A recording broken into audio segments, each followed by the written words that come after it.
नमस्कार दोस्तों, मैं मुकेश दक्ष एक बार फिर से स्वागत करता हूं आपके इस YouTube channel the story tube में। आज मैं आपके सामने हाजिर हूं आपकी जीवन की सबसे बड़ी परेशानी का सॉल्यूशन लेकर के। जी हाँ, मैं बात कर रहा हूं गुस्से की, यानी कि एंगर की। गुस्सा एक ऐसी चीज़ है जो आपका सब कुछ बर्बाद कर सकता है मात्र पल भर में।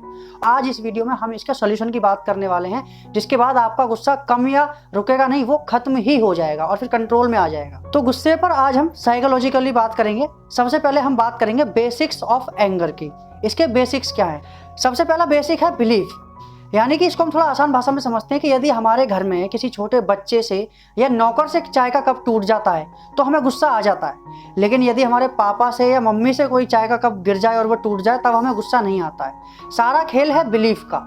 सेकंड पॉइंट इज डैट कि हम गुस्सा क्यों करते हैं। देखिए, इसके अलग अलग रीजन हो सकते हैं। कभी हम गुस्सा मोह के लिए करते हैं, कभी हम प्यार के लिए करते हैं, कभी हम रिस्पेक्ट के लिए करते हैं, कभी हम लालच के लिए करते हैं, कभी हम अपने की परवाह के लिए करते हैं, कभी हम अपने की फिक्र के लिए करते हैं, कभी हम अपने की गलती पर करते हैं। तो इसके अलग अलग रीजन होते हैं। थर्ड पॉइंट इज डैट कि गुस्से से किसका नुकसान है।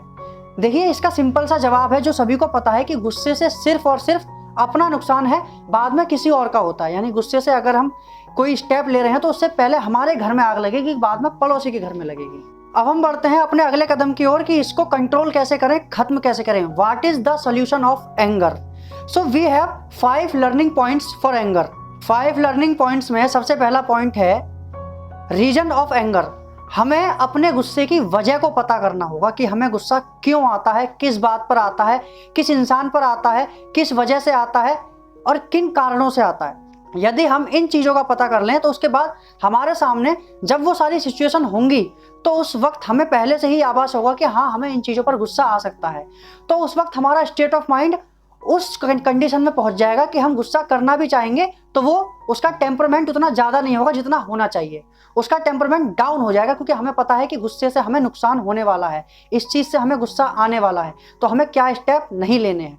तो इस चीज़ का ध्यान रखें कि सबसे पहले पता करें कि गुस्सा हमें किन किन कारणों से और किन किन वजह से आता है। सेकेंड पॉइंट है कि analysation of reaction of your anger, यानी आपके गुस्से में आप क्या हरकतें करते हैं, क्या बोलते हैं, किन शब्दों का इस्तेमाल करते हैं, या फिर आप क्या कुछ कर सकते हैं। इस चीज़ को आपको एनालाइज करना है कि आप जब आपको गुस्सा आता है तब आप क्या करते हैं। हर किसी के गुस्से करने के बाद उसका रिएक्शन अलग होता है। कोई शब्दों से खेलता है, कोई हाथ उठाता है, कोई चीज़ें तोड़ता है, कोई रिश्ते तोड़ता है। तो अलग अलग चीज़ों का अपना अपना अलग अलग नज़रिया होता है। ये आपको एनालाइज करना है कि आप क्या करते हैं, जिससे कि आप अगली बार अब जब आपको गुस्सा आए तब आपको वो चीज़ें ना करनी पड़े, जब आपको ध्यान में रहे कि हाँ, मैं जो ये करता हूँ ये मुझे नहीं करना है। जब आप ये एनालाइज कर लेंगे उसके बाद आपको धीरे धीरे रियलाइज़ हो जाएगा कि हाँ, मुझे ये नहीं करना चाहिए था, मुझे इससे नुकसान हुआ था। और अगली बार जब आप एनालाइज कर लेंगे उसके बाद आप इन चीज़ों को दोहराएंगे नहीं, जिससे कि आपके जीवन में काफ़ी सुधार आ जाएगा। जब आप ये एनालाइज कर लेते हैं कि आप गुस्से में क्या रिएक्ट करते हैं, तब आपको ये रियलाइज़ भी हो जाता है कि आपको क्या रिएक्ट नहीं करना है। जैसे कि आपको गुस्से में अब शब्दों का इस्तेमाल नहीं करना है, बुरा भला नहीं बोलना है, घर से बाहर नहीं निकल जाना है, चीज़ें नहीं तोड़नी है, रिश्ते नहीं तोड़ने हैं, बातें बंद नहीं करनी है, या मतलब कि अपना नुकसान नहीं करना है। फिर आप इन चीज़ों को करना बंद कर देते हैं, शांत हो जाते हैं, सरल हो जाते हैं। उससे फिर चीज़ें अपने आप बेहतर होने लगती हैं, आपके अपने आपके पास वापस आने लगते हैं, आपके अपने आप से बातें करने लगते हैं, आपका करियर, बिजनेस ये सब ठीक होने लगता है, आप सारी चीज़ों में संवरने लगते हैं। हमारा थर्ड लर्निंग पॉइंट है कि anger is barrier in our success. Yes, गुस्सा जो है वो हमारी कामयाबी और तरक्की का सबसे बड़ा बैरियर है, वो सबसे बड़ी रोक बनता है। जी हाँ, अगर हम बिजनेस में, पर्सनैलिटी में, या फिर करियर में, या फिर जॉब में, या फिर रिलेशनशिप में, किसी भी चीज़ में अगर हमें इम्प्रूवमेंट करना है, हमें ग्रो करना है, हमें सक्सेस हासिल करनी है, तो हमें गुस्से को, यानी कि reaction on our particular situation को कंट्रोल करना होगा। हम किसी भी चीज़ पर रिएक्ट करते हैं उससे पहले हमें सोचना होगा। यदि हम जो हमारा पिछला स्टेप था एनालाइज वाला, यदि अगर हम उस स्टेप को फॉलो कर लेते हैं तो ये वाला स्टेप हमारा और आसान बन जाता है। सबसे पहले हम एनालाइज कर लेंगे हमें क्या नहीं करना है, तो जब हमें गुस्सा आएगा तो हम पार्टिकुलर सिचुएशन में काम डाउन होकर के सिचुएशन को हैंडल कर पाएंगे। यदि आप अपने माता पिता, भाई बहन या फिर दोस्त से रिलेशन बेहतर और मजबूत बनाना चाहते हैं, तब आपको इस चीज़ को फॉलो करना होगा। यकीन मानिए, जब आप इन चीज़ों को फॉलो कर लेंगे तो आपके अपनों से रिश्ते बहुत मजबूत हो जाएंगे, गहरे हो जाएंगे। आपके भाई बहन जो आपसे रूठे हुए हैं वो आपके पास आ जाएंगे और आपके बीच रिश्ते की मजबूती और गहरी हो जाएगी जब आप शांत तरीके से सिचुएशन को हैंडल करना सीख जाएंगे। आपके बिजनेस में और करियर में, जॉब में ग्रोथ होनी स्टार्ट हो जाएगी। पर्सनैलिटी आपकी एक अलग निखर के आएगी जब आप इस चीज़ को कंट्रोल कर लेंगे। दोस्तों, हमारा फोर्थ लर्निंग पॉइंट है कि never gone out of control in anger situation. जी हाँ, होता क्या है कि जब हमारी किसी से बाहर लड़ाई होती है, किसी अनजान से, तब हम फिर ये सोचते हैं कि आज उसको जान से ख़त्म कर देंगे, आज आर पार कर देंगे, आज फाड़ देंगे, ये कर देंगे, वो कर देंगे। और जब हम कुछ ऐसा कर देते हैं तब बाद में अफसोस करते हैं कि ऐसा नहीं करना चाहिए था, घर वालों को प्रॉब्लम हो गई, मुझे प्रॉब्लम हो गई, मेरे बच्चों को प्रॉब्लम हो गई। फिर हम ये सोचते हैं। तो उससे बेहतर है कि गुस्से को शांत कर लें उसी वक्त अपने को, और सोच लें कि हाँ मेरी ही गलती है। उसके बाद में देखें कि सिचुएशन अपने आप धीरे से शांत हो जाएगी, तो आपका कुछ नहीं बिगड़ेगा। ये तो हो गई बाहर की बात। लेकिन जब हम यही चीज़ घर में करते हैं, जब हमारी घर में लड़ाई हो जाती है किसी अपने से, अपने भाई से, अपनी बहन से, या माता पिताजी से, किसी से भी, तब वो क्या करते हैं कि गुस्से में या तो हाथ उठा देते हैं, या फिर घर से निकल जाते हैं, या फिर शहर छोड़ने की बात करते हैं, या फिर ये बोलते हैं मेरे से तेरा रिश्ता खत्म, तू मेरा भाई नहीं है, तू मेरी बहन नहीं है, आप मेरे भाई नहीं हो। इस तरीके की बातें करने लगते हैं। लेकिन बाद में जब गुस्सा शांत होता है, देखिए ये जो गुस्सा होता है थोड़ा लंबे समय तक चलता है, लेकिन जब बाद में गुस्सा शांत होता है तो जिसने गलती की होती है उसे भी रियलाइज होता है कि हाँ ऐसा नहीं करना चाहिए था, और जो सामने वाले का जो रिएक्शन होता है वो भी सोचता है कि नहीं मुझे भी ऐसा नहीं करना चाहिए था। क्योंकि रिश्तों में जो गुस्सा होता है वो बड़ा प्यारा होता है, लेकिन स्टार्टिंग में वो एकदम पीक लेवल पे होता है, तो बड़े बड़े फैसले ले लिए जाते हैं।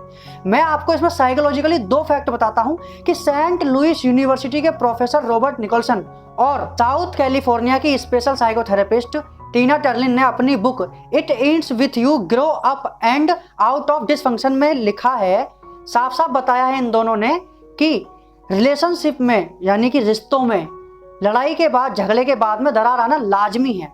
लेकिन ये जो दरार होती है ये किसी काम की नहीं होती है, चाहे झगड़ा किसी भी बात पर हो। तो ये साइकोलॉजिकली प्रूवन है कि लड़ाई झगड़े के बाद में रिश्तों में दरार आना लाजमी है, लेकिन उसके बाद में हमें इस तरीके के फैसले लेने से बचना चाहिए जो हम आमतौर पर ले लेते हैं। इससे हमें मेंटल कंट्रोल करना चाहिए, हमें अपने दिमाग को कंट्रोल करके अपने आप को सिचुएशन के अंडर में रखना चाहिए। हमें क्या करना चाहिए कि पर्टिकुलर सिचुएशन में काम डाउन होकर के बात करनी चाहिए। यदि हम बात करने की सिचुएशन में नहीं है, बात नहीं करना चाहते हैं, तो हमें कुछ वक्त के लिए दूरी बना लेनी चाहिए।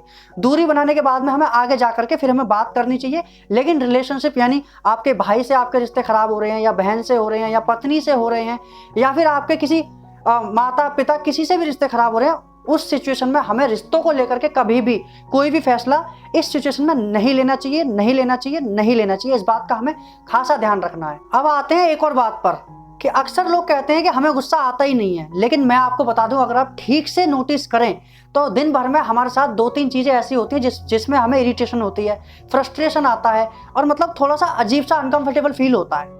तो उस सिचुएशन में हमें क्या करना चाहिए? कोई प्यारा सा गाना लगा करके सुन लेना चाहिए, या फिर अकेले बाहर टहलने के लिए निकल जाना चाहिए, या फिर सबसे बढ़िया कि आप अपने सबसे पसंदीदा इंसान से फ़ोन पर बात कर लें, उसकी आवाज़ सुन लें।